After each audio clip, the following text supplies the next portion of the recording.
प्यारे बच्चों, पिछली बार हम बात कर रहे थे ट्रांसफार्मर के बारे में। तो हमने देखा कि ट्रांसफार्मर का उपयोग क्यों होता है।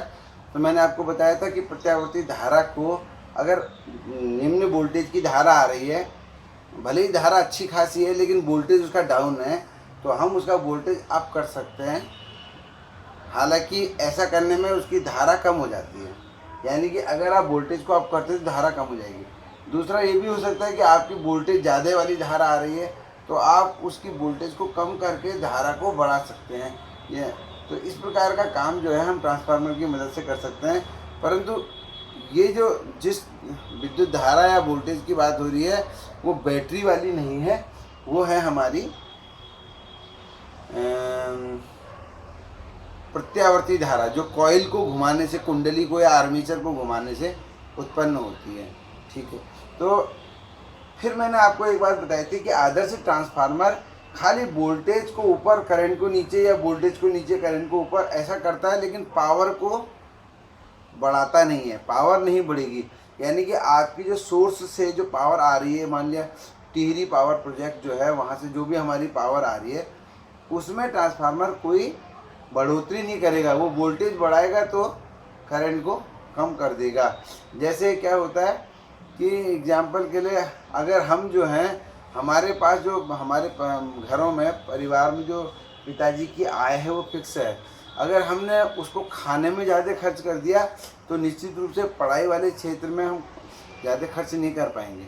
आप जानते हैं, खर्चा तो आप बढ़ा सकते हैं। अभी 4-5 अपने दोस्तों को ले आइए और घर में सारे पैसे साफ कर दीजिए, तो अल्टीमेटली फिर किताब लाते समय पैसा आपके पास नहीं होगा, क्योंकि हम ऐसा कर सकते हैं। इसी प्रकार से आपने अगर बाकी खर्चे कम कर दिए तो आपके पास पैसा बचेगा, उससे आप पुस्तकें या और जो ज़रूरी सामान है उनको आप खरीद सकते हैं। तो ट्रांसफार्मर बिल्कुल ऐसे ही करता है।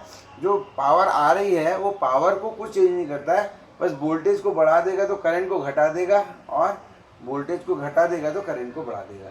ये एक आदर्श ट्रांसफार्मर के गुण हैं।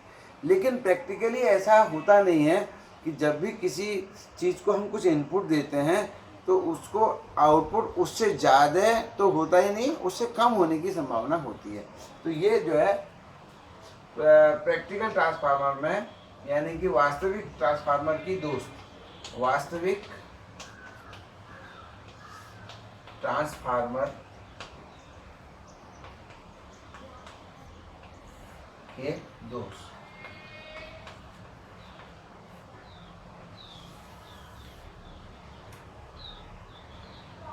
निवेशी शक्ति, निवेशी शक्ति माने जो शक्ति हमने ट्रांसफार्मर को दी, निवेशी शक्ति जो है वो ज़्यादा होती है निर्गत से। निर्गत माने आउटपुट, निर्गत शक्ति से ज़्यादा होती है। मान लो ये आपका ट्रांसफार्मर है, यहाँ से आपने निवेशी शक्ति जो इसको दी अप या डाउन करने के लिए, निवेशी शक्ति जो है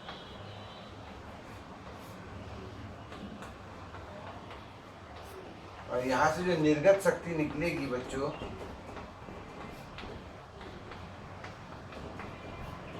ये हमेशा निर्गत शक्ति जो है कम होगी निवेशी शक्ति से। हाँ, अगर ये आदर्श है तब ये बराबर होंगी, लेकिन कभी भी ऐसा नहीं हो सकता कि निवेशी शक्ति दी थी 10 वाट और निर्गत शक्ति निकल रही है 12 वाट, बढ़ गई, तो ट्रांसफार्मर बढ़ा नहीं सकता। ठीक है, समझ में आ गया? ये जो है यहाँ पर आपको समझना पड़ेगा।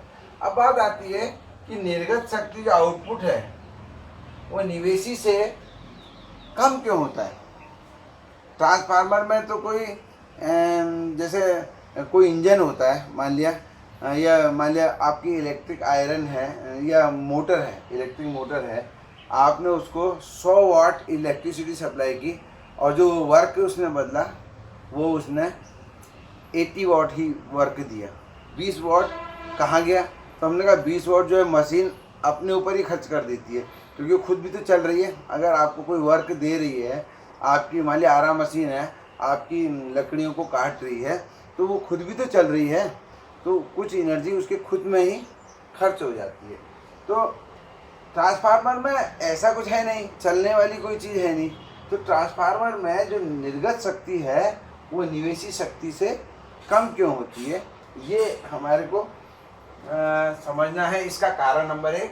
दूसरी बात यह है कि ट्रांसफार्मर, हाँ चलो पहले इसी पे बात करते हैं कि ट्रांसफार्मर में वो कौन कौन से पॉइंट्स हैं जिनमें उसकी एनर्जी खर्च कर दे रहा है, खुद ट्रांसफार्मर ही खर्च कर दे रहा है, आउटपुट में वो एनर्जी कम हो जा रही है।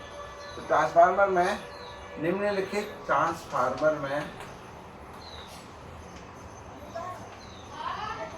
निम्नलिखित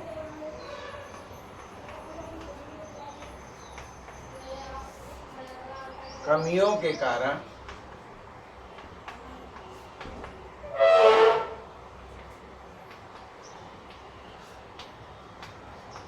निर्गत शक्ति निवेशी से कम होती है।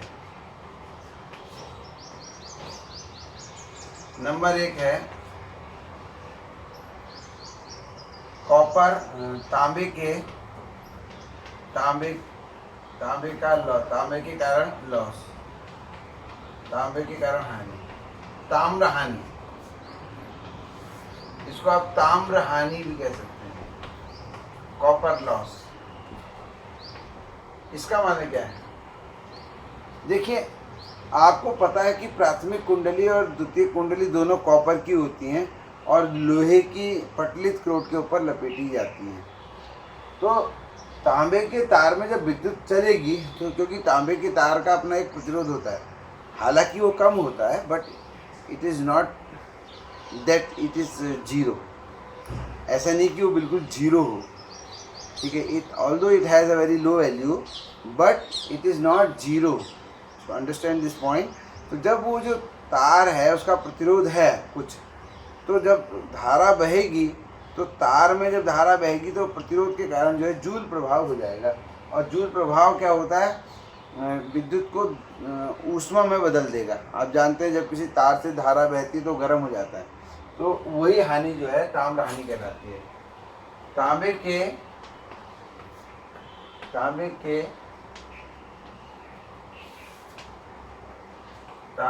तार के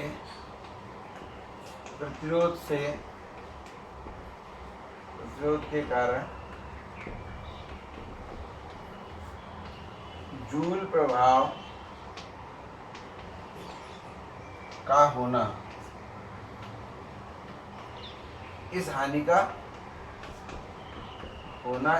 का कारण है।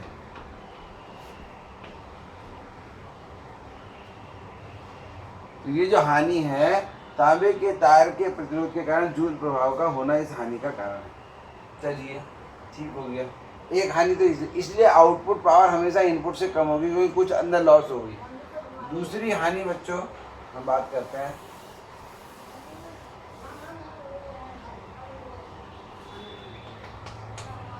फ्लक्स हानि।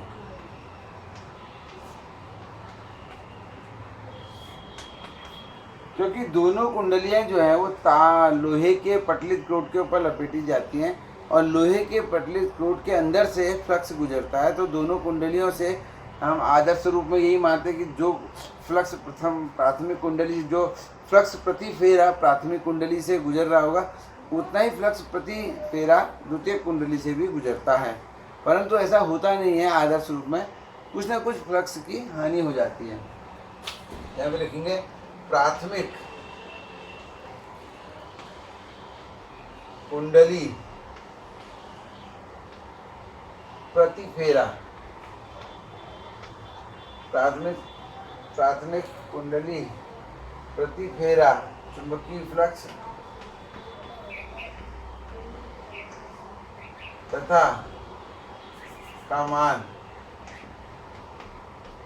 द्वितीय कुंडली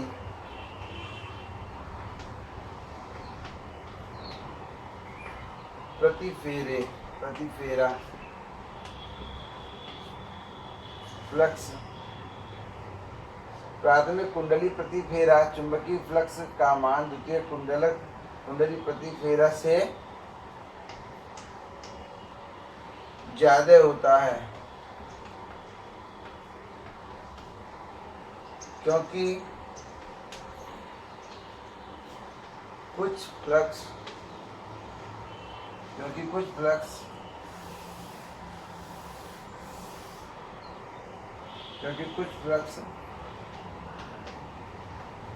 का की हानि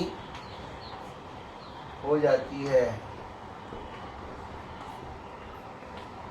इस कारण जो आउटपुट पावर है वो इनपुट पावर से कम होती है। तीसरा है चुंबकन विचुंबकन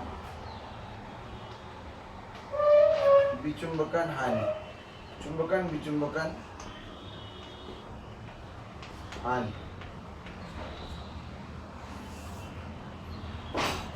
जब आप प्रत्यावर्ती धारा को पटलित क्रोड से गुजारते हैं तो पटलित क्रोड एक बार चुंबकित होती है एक दिशा में, क्योंकि फिर धारा की दिशा बदल जाती है, तो फिर कुंडली फिर वही जो लोहे की क्रोड है वो दूसरी दिशा में चुंबकित होती है। तो चुंबकन, पहली दिशा में चुंबकन, फिर विचुंबकन, फिर दूसरी दिशा में चुंबकन, फिर विचुंबकन, फिर पहली दिशा में चुंबकन विचुंबकन, ये चलता रहता है। तो चुंबकन विचुंबकन में जो है कुछ कार्य जो है वो उसमें जो है खर्च हो जाता है, कुछ वर्क एनर्जी खर्च हो जाती है। ठीक है, इसको जो है हम हिस्टेरिसिस लॉस या शैथिल्य हानि भी कहते हैं इसको। चुंबकन विचुंबकन हानि या शैथिल्य हानि।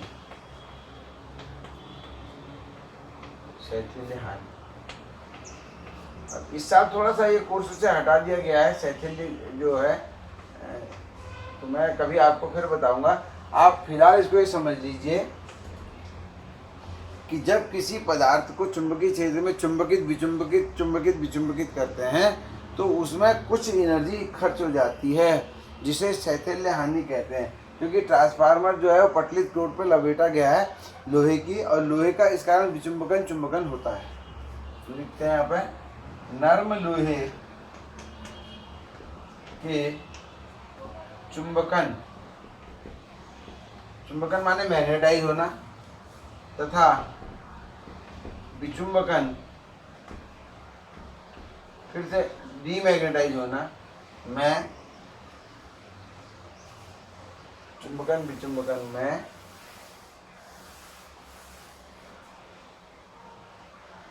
नर्म लोहे के चुंबकन विचुंबकन में कुछ ऊर्जा की हानि हो जाती है।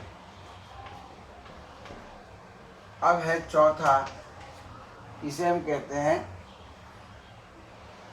भंवर धाराओं के कारण हानि।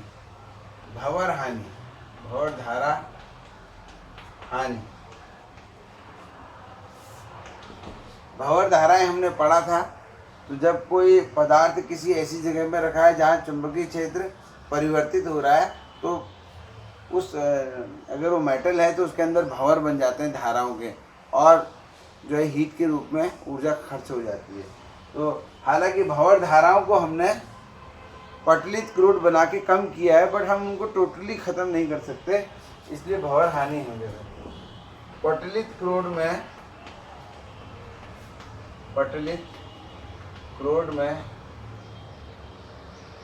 भंवर धाराएं बनने से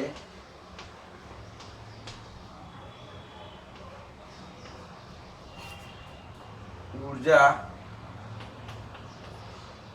की हानि हो जाती है।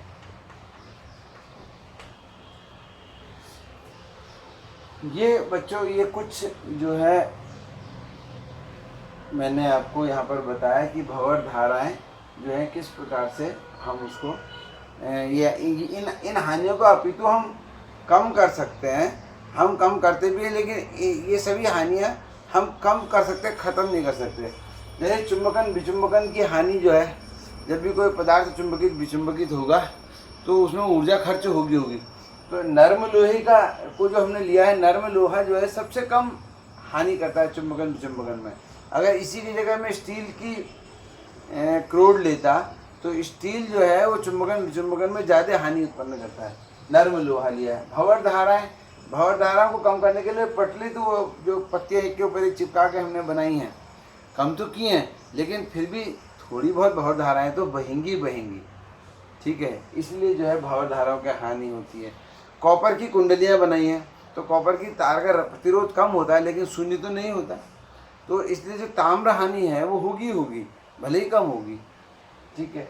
और फ्लक्स हानि, फ्लक्स जो प्राथमिक कुंडली से गुजर रहा है वो इस द्वितीय कुंडली से गुजरे, इसके लिए हमने नर्म लोहा का इस्तेमाल किया। नर्म लोहा जो है वो फ्लक्स को अपने अंदर समाहित रखता है, तो लेकिन फिर भी कुछ ना कुछ तो फ्लक्स बाहर लॉस हो ही जाएगा।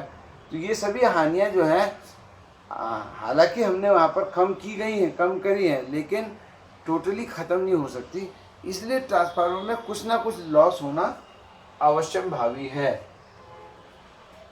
ये जो है ट्रांसफार्मर से संबंधित बच्चों कुछ हमने लॉस देखे। अब जब ट्रांसफार्मर के लॉस भी हो गया है, तो अब आता है ट्रांसफार्मर की दक्षता, एफिशिएंसी, इसको ईटा से दिखाते हैं। तो दक्षता बराबर होता है, दक्षता बराबर निर्गत शक्ति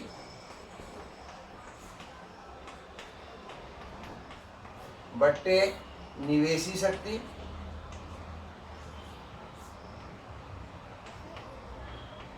गुणा 100। ये हमेशा परसेंटेज में होती है।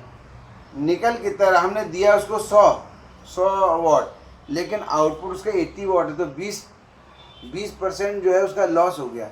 तो हम कहेंगे हमारे जो ट्रांसफार्मर की दक्षता है वो 100% नहीं है। 100 का माने क्या है, 100 वाट दी और 100 वाट ही आउटपुट निकली, लेकिन ऐसा तो हो ही नहीं सकता क्योंकि इतने सारे लॉस हैं। तो 100 वाट देंगे तो 80 वाट निकली, तो ट्रांसफार्मर की दक्षता क्या हो जाएगी, ये सूत्र है दक्षता का, 80/100 × 100 करेंगे तो दिस विल कम 80%। तो इस प्रकार से ट्रांसफार्मर की दक्षता हम निकालते हैं। तो यहाँ पर बच्चों हमारा ये वाला टॉपिक एकदम ख़त्म हो गया है। अब केवल AC हमें स्टार्ट करना है। तो next class I will start the AC। Till then you keep in touch and watch my videos again and again, so that your concept becomes strong. And in case of any problem, you can contact me. You have my WhatsApp number, you have my phone number, so you can do it.